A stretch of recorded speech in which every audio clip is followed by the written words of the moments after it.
राधे राधे दोस्तों, स्वागत है आप सबका मेरे चैनल मेरी आस्था में।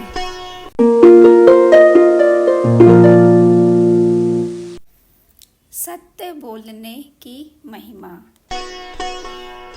एक डाकू था, डाके डालता, लोगों को मारता और उनके रुपए, बर्तन, कपड़े, गहने लेकर चंपत हो जाता। पता नहीं कितने लोगों को उसने मारा, पता नहीं कितने पाप किए। एक स्थान पर कथा हो रही थी। कोई साधु कथा कह रहे थे। बड़े बड़े लोग आए थे। डाकू भी गया। उसने सोचा कथा समाप्त होने पर रात्रि हो जाएगी। कथा में से जो बड़े आदमी घर लौटेंगे उनमें से किसी को मौका देखकर लूट लूँगा।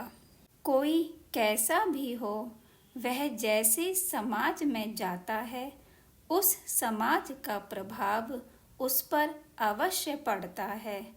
भगवान की कथा और सत्संग में थोड़ी देर बैठने या वहाँ कुछ देर को किसी दूसरे बहाने से जाने में भी लाभ ही होता है। उस कथा सत्संग का मन पर कुछ ना कुछ प्रभाव अवश्य पड़ता है। कथा सुनकर उसको लगा कि साधु तो बड़े अच्छे हैं। उसे कथा सुनकर मृत्यु का डर लगा था और मरने पर पापों का दंड मिलेगा।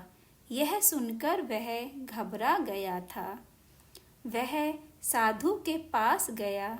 महाराज, मैं डाकू हूँ। डाका डालना तो मुझसे छूट नहीं सकता। क्या मेरे भी उद्धार का कोई उपाय है? उसने साधु से पूछा। साधु ने सोच कर कहा, तुम झूठ बोलना छोड़ दो। डाकू ने स्वीकार कर लिया और लौट पड़ा। कथा से लौटने वाले घर चले गए थे। डाकू ने राजा के घर डाका डालने का निश्चय किया। राजमहल की ओर चला। पहरेदार ने पूछा, कौन है? झूठ तो छोड़ ही चुका था। डाकू ने कहा, डाकू। पहरेदार ने समझा कोई राजमहल का आदमी है, पूछने से अप्रसन्न हो रहा है। उसने रास्ता छोड़ दिया और कहा, भाई, मैं पूछ रहा था, नाराज क्यों होते हो? जाओ। वह भीतर चला गया और खूब बड़ा संदूक सिर पर लेकर निकला। पहरेदार ने पूछा, क्या ले जा रहे हो? उसने कहा, जवाहरात का संदूक। पहरेदार ने पूछा, किससे पूछकर ले जाते हो? डाकू को झूठ तो बोलना नहीं था। उसने सत्य बोलने का प्रभाव भी देख लिया था। वह जानता था कि पहरेदार ने उसे राजमहल में भीतर जाने दिया। वह भी सत्य का ही प्रभाव था, नहीं तो पहरेदार उसे भीतर भला कभी जाने देता। डाकू के मन में उस दिन के साधु के लिए बड़ी श्रद्धा हो गई थी। उसका डर एकदम चला गया था। वह सोच रहा था कि यदि इतना धन लेकर मैं निकल गया और पकड़ा ना गया तो फिर आगे कभी डाका नहीं डालूंगा। उसे अब अपना डाका डालने का काम अच्छा नहीं लगता था। पहरेदार से वह जरा भी झिझका नहीं। उसे तो सत्य का भरोसा हो गया था।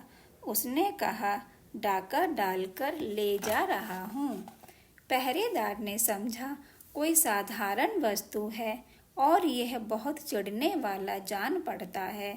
उसने डाकू को जाने दिया। प्रातः राजमहल में तहलका मचा।